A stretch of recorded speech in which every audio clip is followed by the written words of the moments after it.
We are going to go ahead and get started because your time is valuable. I know that think we'll have a few more people joining us. We also have some people that are going to be watching the recording. This is being recorded. I'm Allison. I'm the Indiana FC advisor. And I wanted to quickly introduce Kristen, if she's still on. Kristen. Hi. Thanks for letting us crash your party, Indiana FCCLA. Appreciate it.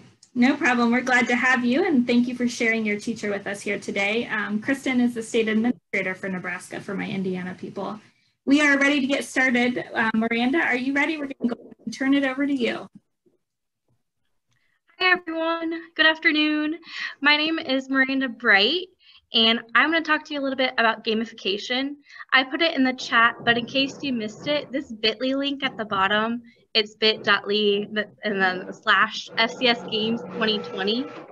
That link will take you to this presentation in a folder of everything that I've created. There's a lot of links in here that I'm not going to click on all of them, but they will link you to where you need to go. So we'll go ahead and get started.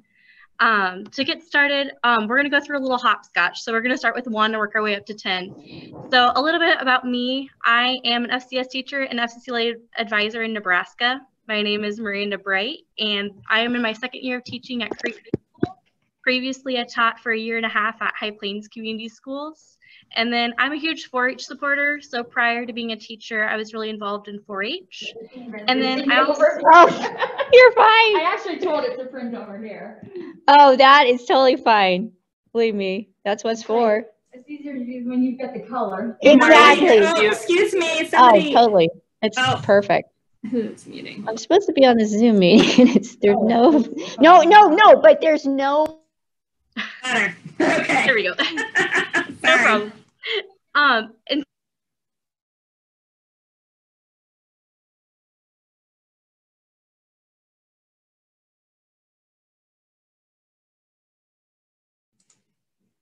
I think we just lost Miranda. Did we just lose her? Yep. I'm afraid so. You want to text her real quick, Kristen, and let her know. Sure. We'll get her back on in just a second. For those of you who joined just a minute or two late, we are asking if you will put your name and state in the chat so we can make sure we get your professional growth points for today.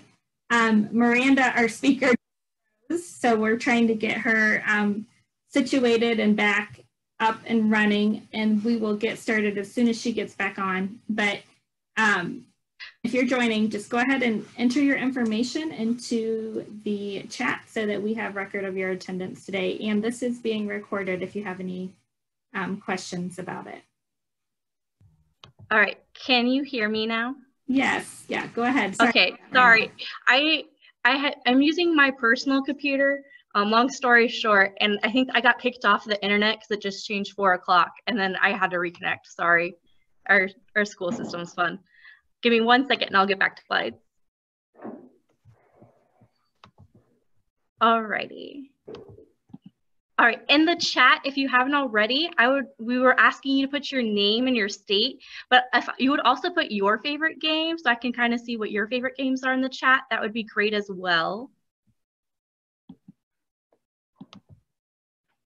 What are your favorite games?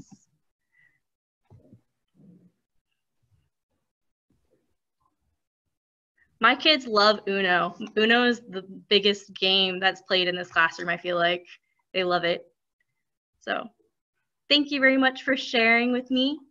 And so I'm just going to kind of go through a little bit about gamification that I've learned about, and then I'm going to walk you through a few things that I think are easier to implement and resources. And then if you have questions and things at the end, I have the chat open if you have any questions. I'm hoping our internet is all good. I apologize for being disconnected. So the second thing I wanted to talk about today is what is gamification? So the reason why I looked into gamification, during COVID, I was getting kind of bored and I was just looking around on things online that I felt really passionate about.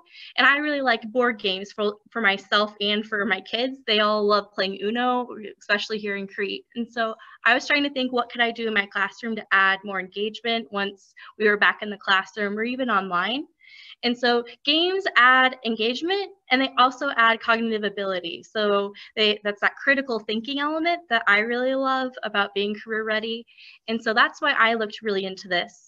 So gamification is using game components. So there's things like missions or challenges or mini games, badges. There's all these different things that you can use for gamification, and we'll talk about a few. Game-based learning is usually using an actual game. That's the most common thing I do because it's easier for me to create a game versus an entire unit or an entire semester's worth of mini challenges. So I'll talk a little bit about both today. So we now kind of know what gamification is. All right, so ideas for missions or challenges. So these ideas come a lot from a workshop I attended online. I'll talk a little bit about this later, but there's a book called Making Learning Magical. And Tisha she's a previous FCS teacher. I have a Facebook group, lots of information about her at the end. But she has a lot of different ideas, and one of her ideas for missions is to have like some type of food truck or other challenge going on. I've done challenges like this, but they're nowhere near where they're ready to be shared with other people. They're not perfected by any means. For like a babysitting kit or a toy challenge, those would just be 4-H projects I've used. I use the rubric and I have them be challenged. So I give them a scenario and they have to apply what they learn. So the purpose of a mission or a challenge, if you wanted to use one of those, is that you're challenging your kids or a group of kids to demonstrate their learning in a creative way. So like the food truck challenges that are really popular on Facebook or Chopped, those would be all really good ideas for missions or challenges. The next component of a game that we're going to kind of just go over really quick is websites for mini games. In the chat, could you tell me what kind of favorite mini games you have? Like Kahoot is super popular. There's a game kit, Quizlet, Quizzes, Breakout, EDU. There's lots of different websites. These are all great things that have either pre-created games or you can create your own. Does anyone have a favorite one of these that they already use? If you want to share it in the chat so we can kind of see what you guys like to use. Kahoot and Quizlet look pretty popular. I've used Quizzes for Pro Start just for review, but Kahoot's really popular. Quizlet Live has some really cool features too. So these are some ideas. When you go to this PowerPoint or the Google Slides and you go into the speaker notes section, I've linked all these websites so you can kind of look around. Game Kit, in my opinion, is the one that's the most limiting. I feel like the other ones have a lot of options. And so those are good ways for mini games. So something to review, something to learn new terminology, or even like for some brain games. They're all really good ideas. Our next thing we're going to talk about is badges. So I use badges for classes that I find a lot more challenging. So Pro Start, in my opinion, is a very challenging class. It's going commercial. It's talking about things that we wouldn't just cover in a culinary class. We're talking about what you would also do in a commercial kitchen. And so to make this game more engaging, I was looking for ways to do this, and I decided to do badges. If you click on these badges, they'll take you to Canva. If you didn't know this, you can get Canva, all the premium features for free as a teacher. So you just have to prove that you are a teacher. So there's some different requirements that you can submit to them and they'll approve you and you get free everything. So you never have to pay for those premium pictures. And then these Canva badges I have an example on here. I would either give them a Google Doc, or if you're doing it digitally, or I just give them a piece of paper and I give out the badges as they pass things. So yes, I'm giving them a sticker, but it's also a really fun way to see that they have passed things. When I started this last year, my kids had interactive notebooks. So at the beginning of their notebooks, we left pages for all these different badges they could earn, and they had to pass all the chapter assignments in order to get the badge. Because if you're getting a badge in like a video game, you have to pass the accomplishments. And so I kind of explained it to my kids, it was the same way. When COVID hit last semester, I was trying to figure out a way to encourage my kids to still be doing our activities. And so I put all of my blank templates in Google Slides, and I just commented, and then I added the picture saying, congratulations, you completed chapter 14. Thank you so much for doing our activities. And I posted them that way.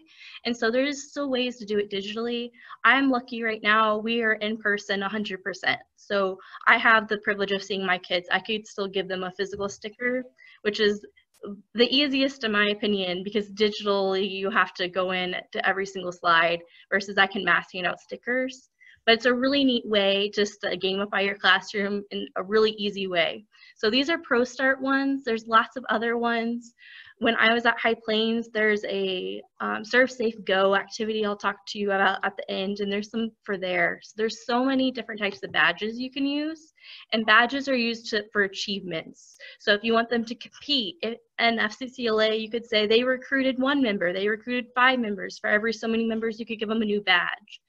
Badges take a little bit of time to create. I spent time in the summer creating our badges, but the kids really like them. So that's a really easy thing to include in your classroom. Our 6th one is about gamifying your lesson plan. So if you search in gamification lesson planning, there's a ton of resources out there. And like everything else, I feel like it's really overwhelming to look at all these things that other people are doing. So I would recommend you start small. So if you just start with the badges, that's a great place to start. If you start with having a mini game for every chapter or unit, that's good. You just start small and then you have the whole thing. There's some people that I've seen that they have the entire game of life figured out for child development. If you have that, that's awesome, but it's kind of hard to create that when you have nothing to start with. So start small. So start on those components. Think about missions you want to do, badges you want your kids to earn. There's all kinds of things that our students would love if you incorporate just a little bit at a time. It adds engagement and they'll enjoy it. Another thing I'd recommend is that you allow the game to evolve over time. So if you find something that works or doesn't work, you can change it over time and then just keep adding things. So in my Pro Start class last year, I started with the badges. This semester I don't have Pro Start, but next semester I do. So next semester I was going to try to come up with either some mission or challenge cards. I was thinking putting challenge cards in the kitchens just to add that extra challenge to them so that they are really focusing on what they need in the kitchen. And then also find inspiration. I'm going to talk about a lot of games that I've created, and a lot of them are games that I've played with either childcare games or I've seen my kids play in school, or personally I love to play. My husband and I probably own over 50 board games. We own a lot. We really love them. And so it's something easy for me to be like, oh, this would be a great idea for this. And so just find games that you like and you understand, because when you're passionate about it and you like it, the kids tend to figure it out too. And that's something I found really rewarding. So there's lots of resources out there. Just do it a little bit at a time and it'll be great. The next step on our hopscotch board is FCCLA game-based learning. So this summer, if you attended the virtual National Leadership Conference, I shared these games in a advisor session. There was some 10-minute best practices sessions. And so the first 3 are ones that were in there. So the first one is the program, national program Spoons. I have updated these so they all have stand up, and the Stop the Violence program has been removed. So it's all up to date. The Spoons game is the most popular in all my classes. So this year, we're allowed to touch things in my classes. I know some classrooms can't. I did laminate all the cards, so you can see they're kind of laminated, so I can spray them off. And then spoons, I let the same 4 kids share those spoons, and then I just washed them before the next class, or I put them in the dishwasher. So spoons is like the normal game of spoons. You would get 4 cards to get started, and then you want to collect 4 of a kind. And so I have 4 cards. Sorry, this is mirrored the other way. So when we were looking at the spoon game, I had them play in my class where they had to try to collect 4 of a kind, and once they had 4 of a kind, they got a spoon, and then the other ones, even if they didn't have 4 of a kind, could collect a spoon right away. I played it so that they didn't get out right away if they didn't get a spoon. I played it that they had to get the letters F, C, C, and L-A. And when I did it that way, it took a good 20 to 30 minutes. So it's really awesome that took a lot of time. And one of my classes said that they weren't learning a whole lot from these cards, but then I asked them the next day to name the national programs, and a lot of them could tell me, like, I remember financial fitness because I was missing one card from financial fitness for that entire round. And so it was a really good way, even though they don't realize it, they're getting to know the names of the national programs. So I really liked that game. It was the most popular out of all the games that I played at the beginning of the year. So if you haven't started, right now I don't have a really good way to make that virtual, but if you can be in person, it was really engaging. My kids loved it. So that PDF is linked, and then it's also listed in the Google folder. I did print something on the back so they're not see-through, because sometimes if you just print one direction, it's really easy to see through the card. I print a background on them so that it's not as easy. If they look at it, they can still tell. And then I also laminated things. It helps make things cleaning. You can sanitize them. The spray my school has, I can spray these cards and they'll last. The next program I have on here, or sorry, the next game I have on here is the National Program Mini Games. And those are like minute-to-win-it challenges. When I was at High Plains, that's what I found online. I found someone's version of minute-to-win-it, and I adapted it for my own kids, and they really liked that one. I haven't done it since I've been at Crete. The third game listed here is a 30-second rule game. I plan on doing this game with my chapter once we are officially starting and going to have during a meeting. It's a little bit advanced for just an intro class that doesn't know about FCCLA yet to figure out these things. But I printed some stuff on the back again. So it says FCCLA 30-second rules, so I know what they are. I printed them on a different color, so I have lots of decks of cards, so I would know. And then on there's some type of question, and then there's some suggestions. So this one says, name the location of the next National Leadership Conference. And then I listed from 2021 to 2025 where they would be. And so they can use the website. And then I have 30-second timers. I bought these a while ago. You can find them at the Dollar Tree. You could even set an alarm either on your phone or on a computer. There's plenty of 30-second timers out there. And then you would flip it, and they would have 30 seconds to try to find the answer. So this would be a really good one for chapter members. I think they would really enjoy it. And then the last one I have on here is a breakout that I found. Last year, I found the breakout and it required Easter eggs, so I kind of just dismissed it. But this year, I thought it would be a really good idea. So I bought my Easter eggs, and the Easter eggs are just to hide clues. So if you aren't going to do like 6 groups, you don't need the Easter eggs. Or if you don't have Easter eggs, you can just give all the clues to the group at the same time. It's okay. The Easter eggs, I just hid around my room, so they had to go find them. It just added some more time. The link that I have on here, it will take you to Teachers Pay Teachers, and there is a free resource on there that she created. My revised version is going to have digital locks. So can you guys still see? I didn't just share the tab. You guys can see everything.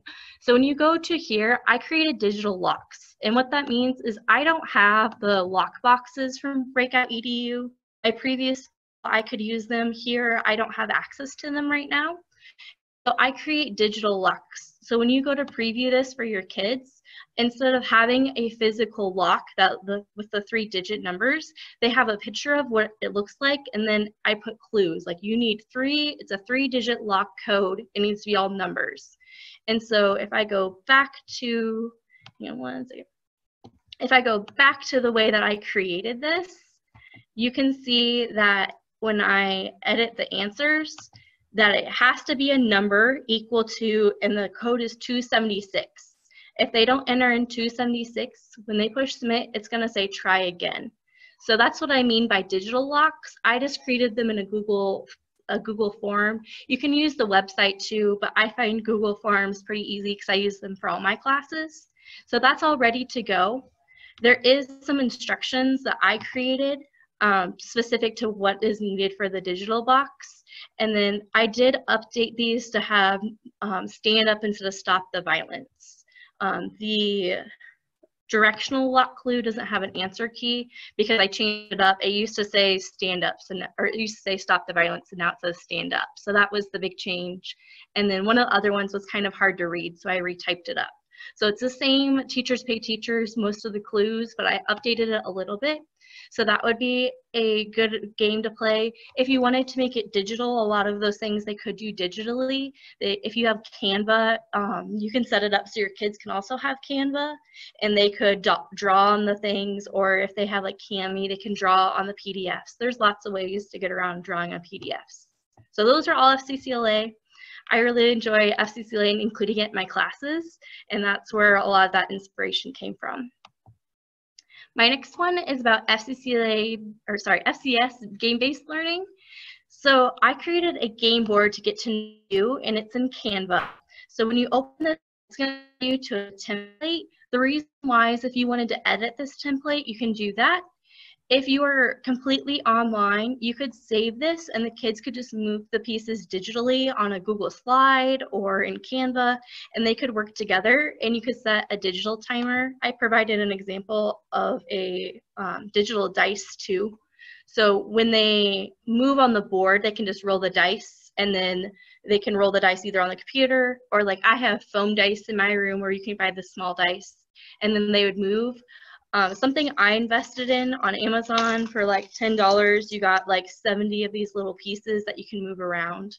And so I use these too, and I just sanitize them currently. So a get to know you board is just a fun game to do at the beginning of the year. The next one is Spot It kitchen utensils. I used to work at a child care center and they loved the game Spot It. So Spot It, if you're not familiar with it, you get two, depending on the version you're playing, you get a card and another card, and you try to find what they have in common. So I have another one that I printed on the back side that it says Spot It, so I know what the game is. And then I have two different cards. So if you were to look really carefully at my cards, there's pictures on them. They're all kitchen utensils, but there's two that match. So if you look at this hand, I have a colander, and on this side, I also have a colander. So the matching one on these ones are the colanders.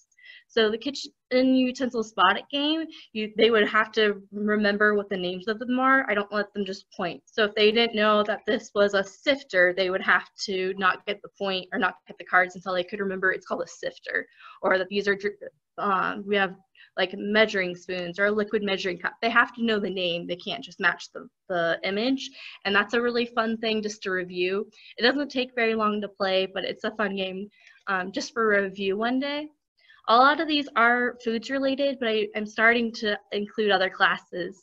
And so one game that we had started doing was code names. And I really struggled with explaining to kids how to play. But I learned that if you watch the video, so I gave you instructions and there's a video. If you watch the video and then you play, they are really successful at it. I'm gonna move something really quick. All right, so if you go to my PDF, it's gonna be a folder I decided was the best way to share with you. And so if you're looking in the folder, I have a few different files. So the how to play is the rules. If you go to the teacher info, it tells you that you need to print everything out and then cut it apart. This video is a 3-minute video of how to play Codenames. So Codenames is a legit board game. There's like a person, there's a couple version, there's a group version, there's a Disney version, there's several different versions of the game Codenames. Give me 1 second, and I'm gonna go to a different tab. All right, so when you open up the how to play Codenames, I've gone through and I created my own. So I created my own little pieces. So when you play Codenames, what happens is that you have, you're basically all spies. And there's 25 agents on the board, and you're trying to tell the person across from you or guess from the person across from you what the spies are on your team. You don't want to get the assassin, and you don't want to guess the other people are on your team. So you're trying to uncode these words.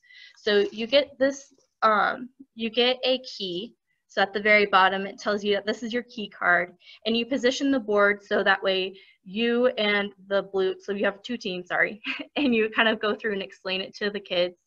I'm not going to go through this in super depth because it's going to take me about 5 to 10 minutes to explain, but you get a key card, you set up the game, and you explain it to them. I have all of these pieces ready to be printed. I have for the games, I do have a child development version, and there's a foods and nutrition version.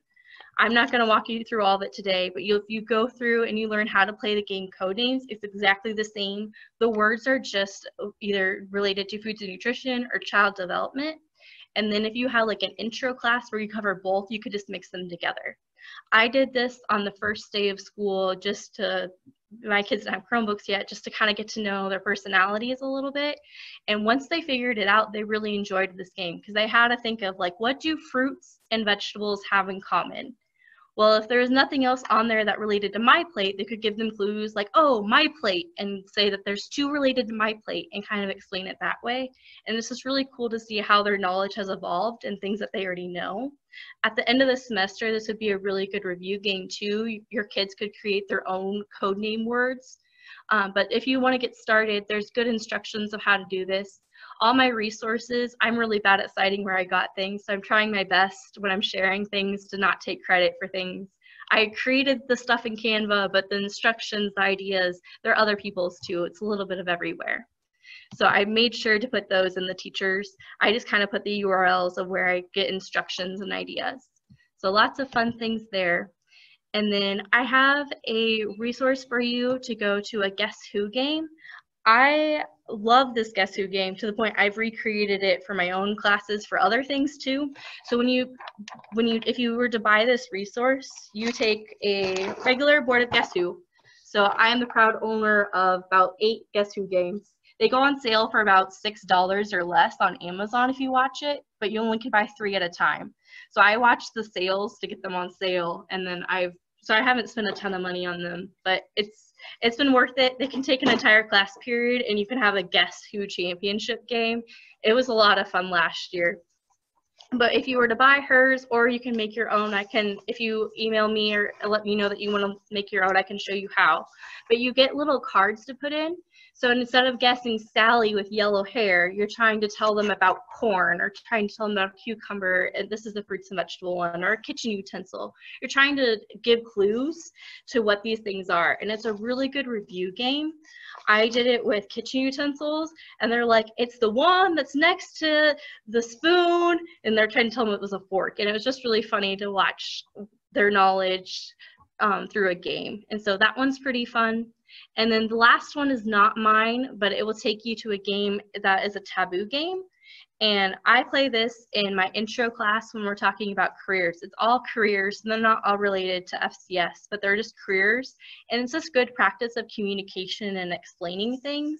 So they'll print out a word, so say something like secretary, and they'll have hush words like they can't use the word phone or desk. So when I was giving this example in class, I could say, well, you could say the secretary's names in our school building.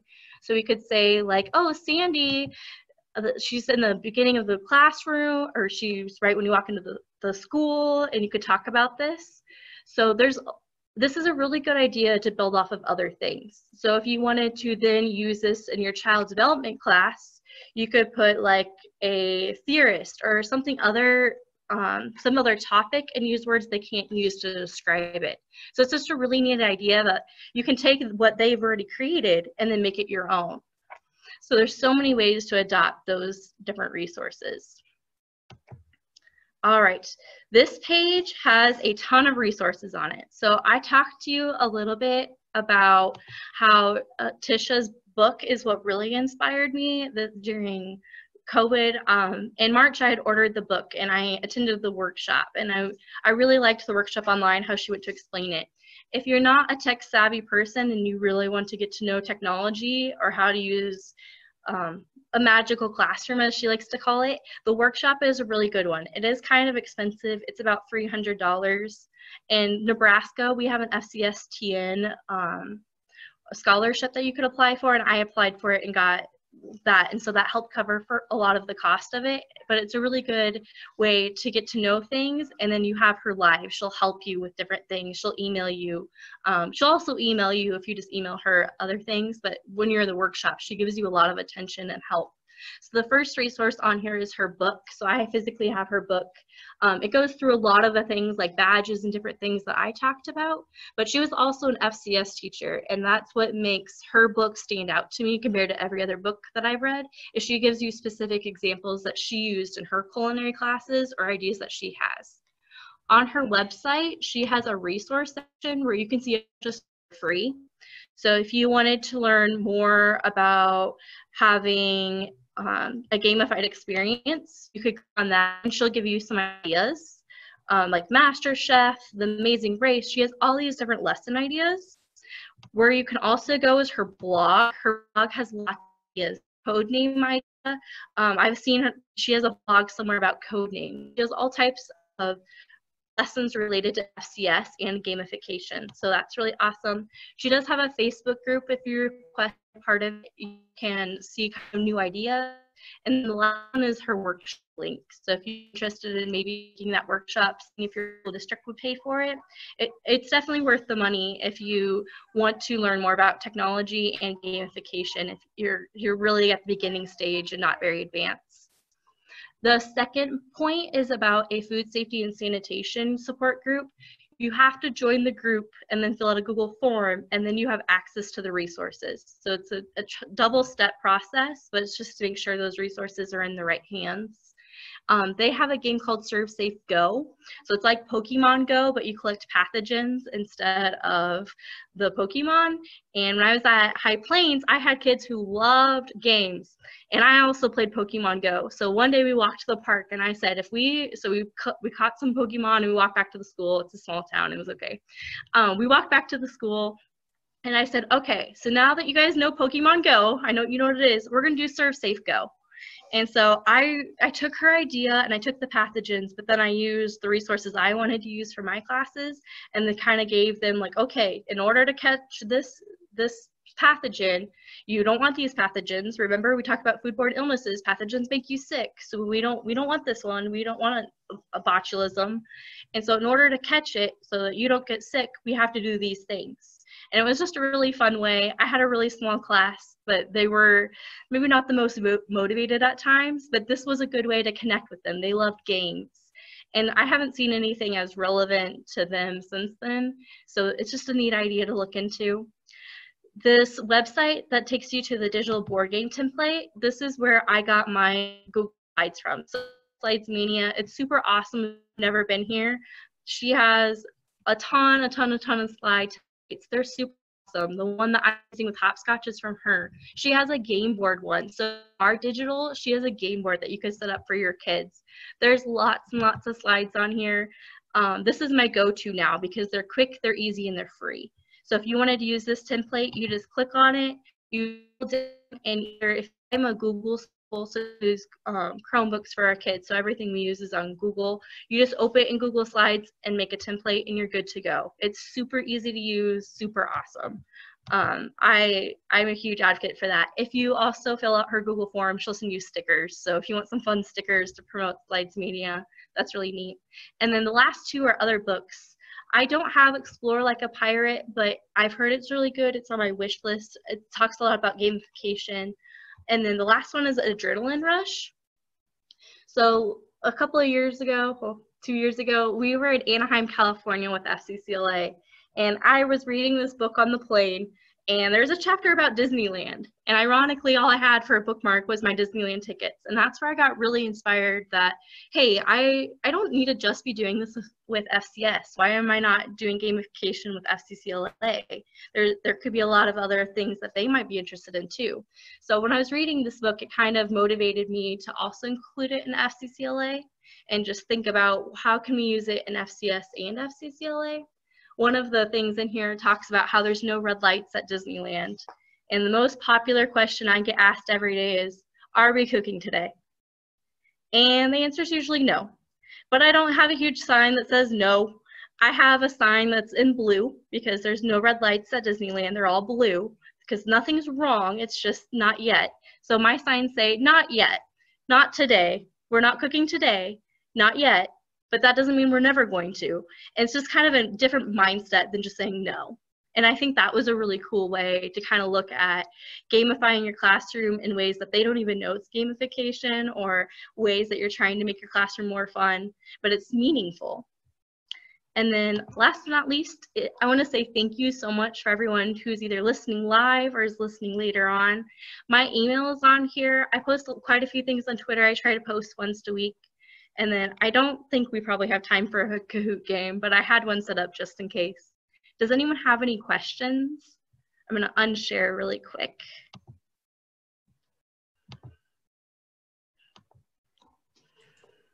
Hi, Miranda, this is Allison. I think that games are a great way for students to learn, but how do you get your administration on board with that concept? I've never had a problem with my administration if they want kids engaged. And one of the easiest ways to engage them is to get them playing a game and critically thinking, in my opinion. And so I've had a really good success with saying, hey, even when my kids are playing Uno, I say, hey, but they're working together and they're not on their phones. So we're practicing teamwork, we're practicing communication, and that's more of a time filler. But when I play these other games, I really focus on what are we learning too and making sure there's some educational component. So I don't let them play regular spoons, but I let them play FCCLA version of National Program Spoons and just trying to add that educational component. And so I've had really good luck with my administration approving that. I don't know if anyone else has any other advice there, but I've been successful. Would you say that the conversation maybe you had with them prior to showing up in your classroom? Yes, my first school, I did. I made sure my principal was okay with using ServeSafeGo and everything. At my current school, when I applied here, I told them that I do use games and things. That's also a Marzano technique, is to use educational games. So you can get it there. I forgot about that. So you can add that element. But I do tell them and explain to them what we're doing in my classes so that someone's not walking down the hall saying, oh, we just played games all day. Having that conversation so they understand the educational value and that it helps with critical thinking. That's a huge skill that kids today really need, and just advocating for that I think is really important too.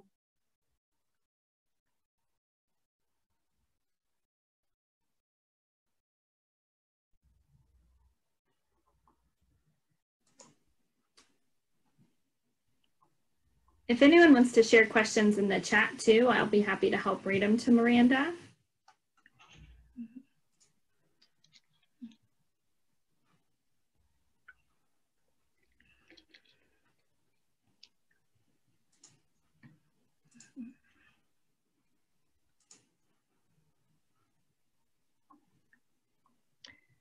I would say, Miranda, that as we're waiting, if anyone else has questions, I really like the diversity of what you offered. And like Taboo is one of my favorite games, I think, but just thinking about how that's a simple concept that can literally be applied to any topic, you know, it's a great for kids to learn.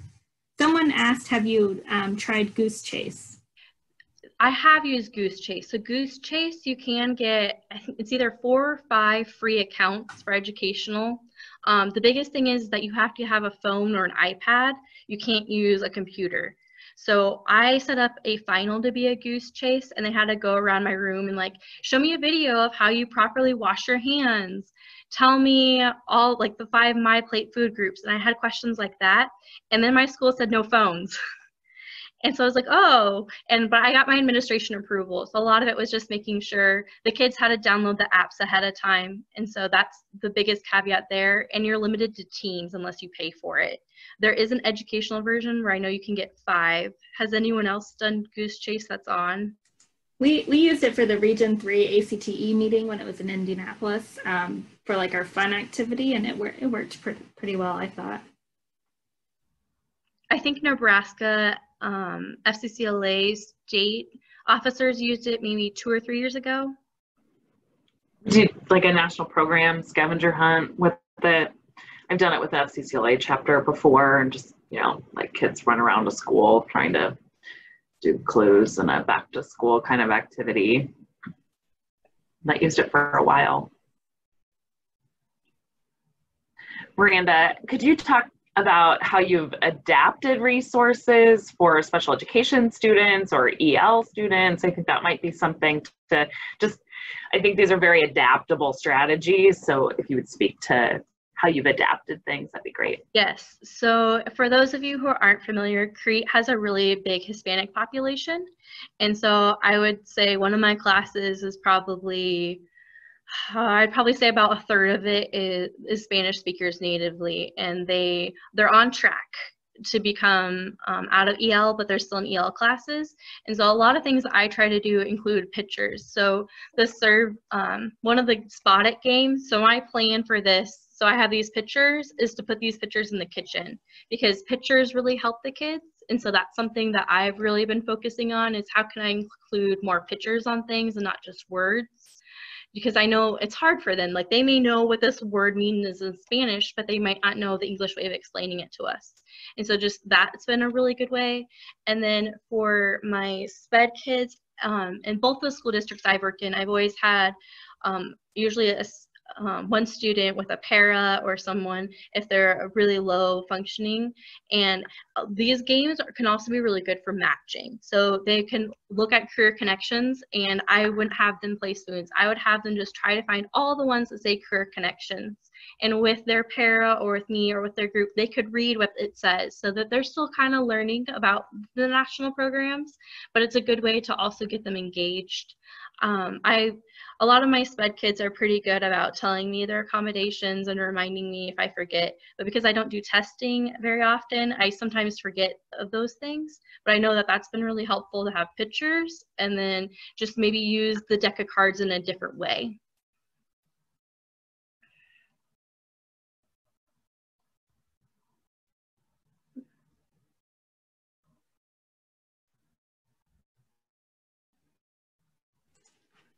Does anyone else have any questions?